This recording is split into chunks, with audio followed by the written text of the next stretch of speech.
Hello everybody, this is Age of StarCraft once again bringing you another video commentary from my YouTube channel. As you can see, myself, the Red Protoss, as always spawning here on the top right side of Lost Temple, and my opponent, the Blue Protoss, spawning on the bottom right side of, bottom left side of Lost Temple. I was just thinking about something here real quick.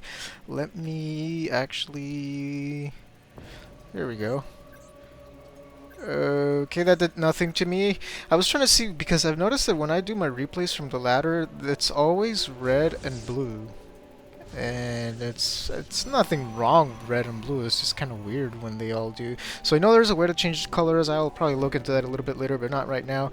We are just chatting it up right now. As you can see, myself doing the 9 pylon scout as always faithful with that. My opponent actually doing the same exact thing. Look at this, it's almost like twins on the minimap. You can see them both doing the same thing. And what are we talking about? We are talking about PvT and TVT and PvP, I'm sorry. I think, and not specifically sure what we were talking about. I wasn't really following anything, but looks like we are both starting regular, starting with the gateway build. None of us is taking the Zolnaga Watchtower. These are actually incredibly close. Let's take a look. Yeah, his is a little bit ahead of mine, but let's take a look at income. I'm actually... We're definitely the same. About 8 p.m. we're doing the same production. We've got, oh my goodness, look at this. It's like we are twins or something. But I'm pretty sure actually that our builds will differentiate here a little bit. So I am just going around, I'm scouting to see if he's putting down another extra pylon, because if he's doing that, then he probably wants to hide something from me, and I want to make sure that I know exactly what is going on. My opponent, why is he still scouting? I'm not sure. Maybe he's seen some weird builds in his time where I put a pylon somewhere where it's not my base, or maybe he just forgot to pay attention to this probe. He's actually scouting here, making sure that I haven't hidden a proxy pylon, which if you see one of my other videos that I uploaded recently, proxy pylons are no fun, guys. Especially not if they're spawning in your base. I remember a game I had an incineration zone. This pylon was hidden so far into my base. I scouted for it and I still didn't see it, and it was just very, very bad. Anyway, as you can see, I'm taking another look at here because I'm just surprised. I'm shocked that we're doing almost exactly the same builds, but he's gone ahead and done this pylon, this zealot. So what am I doing? I'm actually waiting for the stalker. Well, yeah, usually when I see builds like this, when I see a zealot, I know they're playing a little bit more defensive, so I tend to ignore the first stalker and actually go for a Robobay first. So let's see if I do this game. Going for the Robobay, any second now, any second there. Pylon. Okay, there you go, Robobay. As you can see here, that was a little delayed timing. I think I was microing this probe over here. What I wanted to do is, I didn't really want to keep in his base because I saw that zealot, and it would take a lot of micro to be chasing the zealot around. Plus there's a stalker coming out here, so what I wanted to do is I was trying to put this probe here somewhere where I could actually see him, but see his units come out if he was going for a 4-gate rush, which so far it looks like he will be. He's got 3 gateways. But I saw that that was not a very good spot, so I just ran in here anyway, and just to take a look, and I see these 3 gateways, and I'm like, cool, awesome. I know what I saw what I needed to see, and even saving up chrono boost. So looks like he's gone ahead and taken out the Zolnaga Watchtower and put a proxy pylon over here by the Zolnaga Watchtower. Definitely going for a 4-gate push. And let's take a look at my base. I'm actually going for the Immortal, so I'm actually kind of chill this game. This is definitely, guys, very, very, very, very risky to do. I am betting that he's not pushing anytime soon because he wants to get these 4 gateways, and more importantly, he wants to get this warp gate technology. So what I'm gone ahead and do is actually go straight into Colossus. Hell yeah, baby. Screw tier 1, go tier 3. This is very, very, very risky, guys. I really do not recommend you follow this as an example of how to learn to play or how to play. This is definitely when you go with a build that you feel comfortable with. This is what you can do. As you can see, I'm making 2 immortals because normally what players with 4-gate pushes, what they do is they go mass stalker, and that's just been my experience. This is what I'm expecting, but like I said, this is a very, very, very risky build. As you can see, my opponent is actually starting to move out here, and this is so beautiful. How he timed this is beautiful, guys. Look at that.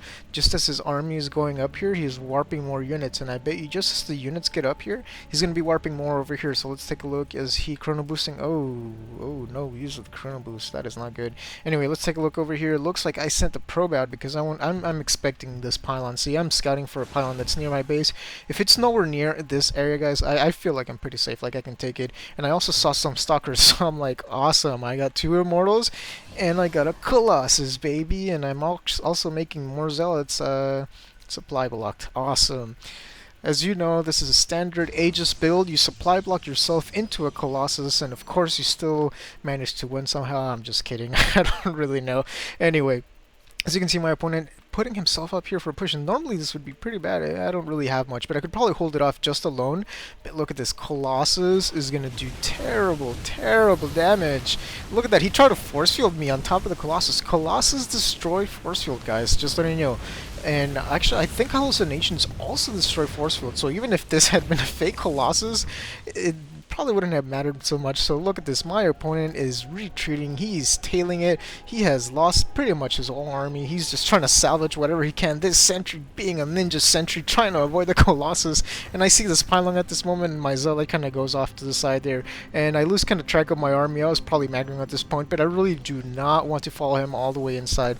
I'm not sure why he spawned those zealots down there. Maybe probably would have been safer to spawn them here. My Colossus had been right on top of them.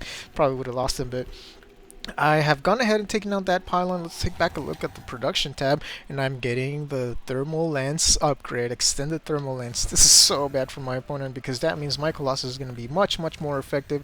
I am still making, oh, he's making immortals, so he is actually, I think this is a little bit too late. His immortal's not out. I've already got 2 out, not to mention a lot of zealots. And this Colossus, look at this. This is what you want to do with your Colossus, guys. You want to use them on a cliff, and you want to abuse the cliff. You want to lure your units away, the opponent units away, and then use the cliff, abuse it as much as you can, move him back and forth, back and forth. Look at this. This Colossus back here actually should be up here in front. I'm using the cell. I'm separated the zealots to go specifically against the immortal because I know that's a dangerous unit.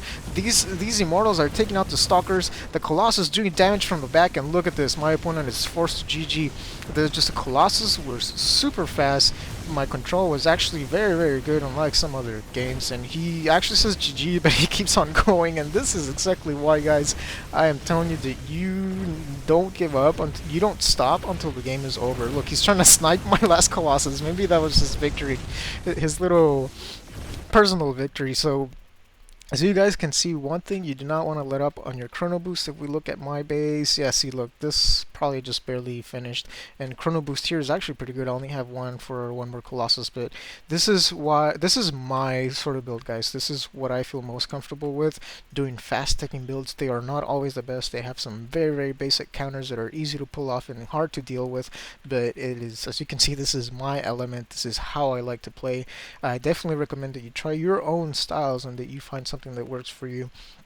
And always try to maximize the use of your units. This Colossus probably would have gunned down a lot faster if I had left him up here at the cliff, but as you can see, I moved him back out of the cliff where he can't really get hit, and then forced his units to attack my units, which are already attacking half of his units. So I split his army, deal damage accordingly, and just ran right into it. So again, I'm going to stop talking here. I'm going to cut this video off, and I will see you guys next time.